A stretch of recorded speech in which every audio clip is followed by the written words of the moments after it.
Our next guest is also from Ukraine.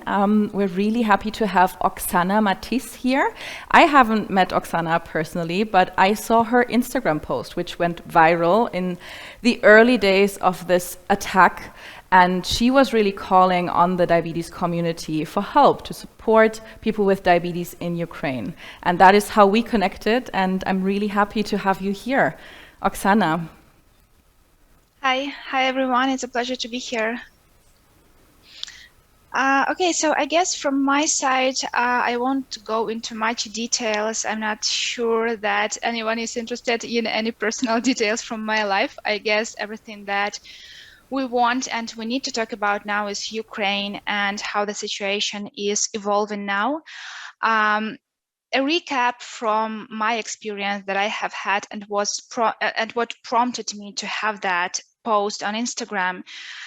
After the initial numbness that war is putting on people, I started seeing that so many my fellow diabetics all across Ukraine started posting that they needed insulin because it was so hard to find any on the territories that were first and foremost attacked. So the eastern part of the country was attacked from the very first day.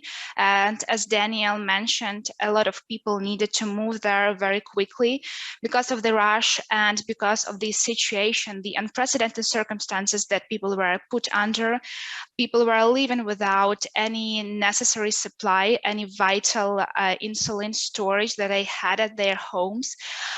Also, as Irina mentioned, we have this system in Ukraine where we have the access to the insulin from the pharmacies free of charge, luckily. However, we still need to be locally have the contract with our doctor, and all of those things that really affected the way that the situation was unfolding for the diabetics. And we live in a globalized society where every one of us, we have our own voice, and I decided that I need to use mine just in this minor way that I probably will be able to help. Of course, I did not expect any kind of the feedback that I've gotten. I have received so many messages from different organizations and so many heartwarming messages from people, just the personal requests that, hi there, I want to help you. How can I help? What should I send you? People offering the insulin that they had for themselves. It was very heartwarming, and I'm so grateful from the bottom of my heart. I'm very thankful for all of the people from Europe, all of the people from the States, from Africa. So many people were reaching out all across the globe, which is, something that I did not expect to that extent.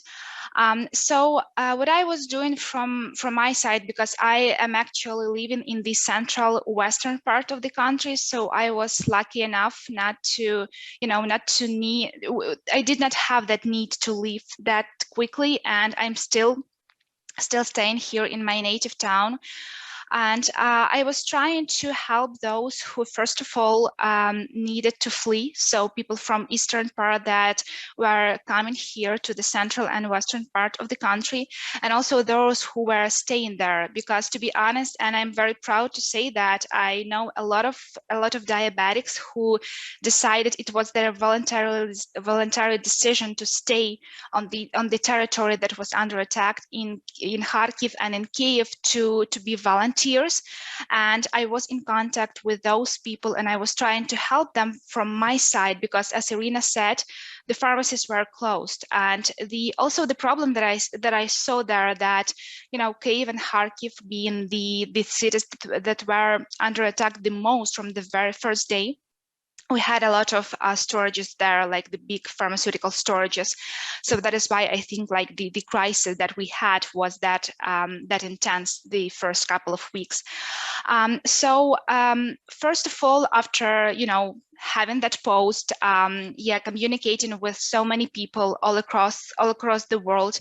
I also got in touch with the local pharmacies, the private ones, that I just got information that they had some kind of this medical supplies that we could share with the diabetics here that also was needed, and the same goes for the insulin. So that is why I started raising money from my friends, from my families, from the people that I know, my colleagues. And to be honest, we also gotten to have such a significant amount of money that I did not expect. And I was able to buy everything that we had here privately, just to share with people. We had a lot of refugees here in my native town.